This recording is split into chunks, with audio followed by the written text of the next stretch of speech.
ഒരു പ്രസ്ഥാനം തുടങ്ങണമെങ്കിൽ, ഒരു സംരംഭം തുടങ്ങണമെങ്കിൽ അതിനെ ആവശ്യമായ ഘടകം എന്ന് പറയുന്നത് അതിനെക്കുറിച്ചുള്ള അറിവാണ്. അതിനെക്കുറിച്ച് നല്ലവണ്ണം അറിഞ്ഞിട്ട് മാത്രം ആ ബിസിനസ്സിലേക്ക് കടക്കുക എന്നുള്ളതാണ്.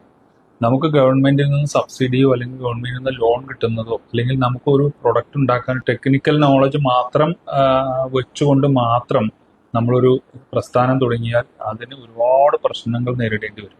ഞങ്ങളൊരു അനുഭവം പറയാം. ഞങ്ങൾക്ക് കോഴിക്കോടുള്ള ഒരു മനുഷ്യൻ, അദ്ദേഹത്തിന്റെ മകനുണ്ട്. അദ്ദേഹത്തിന് ആകെ ഒരു മകനേ ഉള്ളൂ.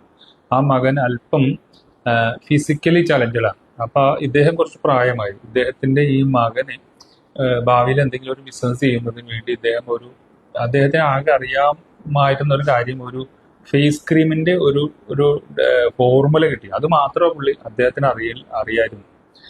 അദ്ദേഹം അത് ഡെവലപ്പ് ചെയ്യാൻ വേണ്ടി അത് ഒരു ഫേസ് ക്രീം, അതായത് നിവിയ പോലെയൊക്കെയുള്ള ഒരു ക്രീമാണ് അദ്ദേഹം ഉദ്ദേശിച്ചത്.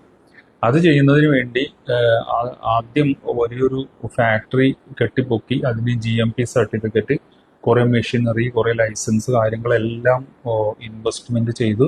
പക്ഷെ പ്രൊഡക്റ്റ് ഡെവലപ്പ് ചെയ്യുന്നതിനെ കുറിച്ചോ ആ പ്രൊഡക്റ്റ് എങ്ങനെ പാക്ക് ചെയ്യുന്നതിനെ കുറിച്ചോ അതിന് മാർക്കറ്റിങ്ങിനെ കുറിച്ചോ അടിസ്ഥാനപരമായിട്ട് ഒന്നും അറിയില്ലായിരുന്നു. കുറെ നാൾ കഴിഞ്ഞ് ഇദ്ദേഹം ഇതിന്റെ നടപടികളൊന്നും റെഡിയാവാതെ വന്നപ്പോൾ ഈ ഫേസ് ക്രീം മാർക്കറ്റിൽ ഇറക്കി. എങ്ങനെയൊക്കെയോ അദ്ദേഹം മാർക്കറ്റിൽ ഇറക്കിയപ്പോൾ അദ്ദേഹം ഒരു പ്രോബ്ലം വന്നു. കാരണം നിവിയ ഫേസ് ക്രീം എല്ലാം നമ്മളിങ്ങനെ കൈവച്ചിങ്ങനെ ഇത് ചെയ്താൽ തരികൾ ഉണ്ടാവില്ല. ഇദ്ദേഹം കിട്ടിയ ഫോർമുല വെച്ച്, നാടൻ ഫോർമുല വെച്ച് ഉണ്ടാക്കിയതായതുകൊണ്ട് തന്നെ ഇതിലിങ്ങനെ ചെറിയ ചെറിയ സബ്സ്റ്റൻസുകൾ ഉണ്ടായി, ചെറിയ തരികൾ ഉണ്ടായിരുന്നു. ഇത് പരിഹരിക്കാൻ വേണ്ടിയാണ് ഞങ്ങൾ ഇവിടെ വന്ന് കോണ്ടാക്ട് ചെയ്തത്. അപ്പോൾ ഞങ്ങൾ ഒരു ദിവസം ഇദ്ദേഹത്തിന്റെ ഫാക്ടറിയിൽ ചെല്ലുമ്പോഴാണ് ഈ കാര്യങ്ങളെല്ലാം അറിയുന്നത്. ഇദ്ദേഹത്തിന്റെ മകന് വേണ്ടി തുടങ്ങിയ ബിസിനസ്സാണ്. പക്ഷെ ഒരുപാട് പൈസ ഇൻവെസ്റ്റ് ചെയ്തുകൊണ്ടാണ് അദ്ദേഹം ചെയ്തിരിക്കുന്നത്. അത് ഇദ്ദേഹം അതിനെക്കുറിച്ച് പഠിക്കുകയോ ഇതിന്റെ മാർക്കറ്റിങ്ങിനെ കുറിച്ചോ ഇതിന്റെ എന്താ പറയുക, നമ്മുടെ ഗവൺമെന്റ് ഏത് പ്രൊഡക്റ്റിനും പെർമിസിബിൾ അളവിൽ ചില കെമിക്കൽ ചേർക്കാൻ അനുവാദം കൊടുത്തിട്ടുണ്ട്.